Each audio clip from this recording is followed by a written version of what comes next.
Į Klaipėdos universitetą rinkosi Lietuvos universitetų rektoriai. Čia vyko Lietuvos universitetų rektorių konferencijos posėdis.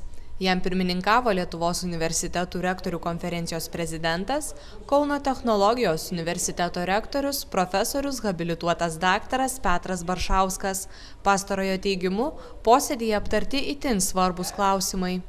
Vienas iš klausimų tai struktūrinių fondų artėjantis periodas finansavimo. Visiems rūpi, kaip prioritetai, kokiais reitingavimais, kaip bus finansavimas. Šitas klausimas. Kitas klausimas, dalyvavo švietimo ir mokslo viceministras. Tai mes sprendėm įvairius tokius darbinius klausimus, kurie mums buvo taip pat svarbus. Pavyzdžiui, mokslo ir studijų įstatymo pataisos, kaip bus daromos, kada, kokiais principais.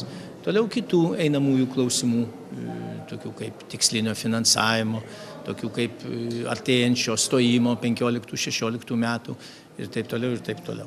Taip pat buvo labai svarbus klausimas Rusijos agresijos įvertinimas ir mūsų pilietinis pareiškimas nuo akademinės bendruomenės, kad mes netoleruojam tokių dalykų, mes esam prieš, irgi buvo vieninga nuomonė. Be šių klausimų posėdyje buvo aptariamas informacinių technologijų naudojimas universitetuose bei informacinių technologijų valdymo sistemų tvarkymas. Lietuvos universitetų rektorių konferencijos prezidento teigimu, darbas posėdžio metu vyko itin produktyviai. Buvo įvairių nuomonių, kas yra labai gerai, bet vis dėlto priėjom konsensuso, tai irgi toks lyg tai į pliusą. Kitas Lietuvos universitetų rektorių konferencijos posėdis vyks balandžio 25 dieną Vytauto Didžiojo universitete.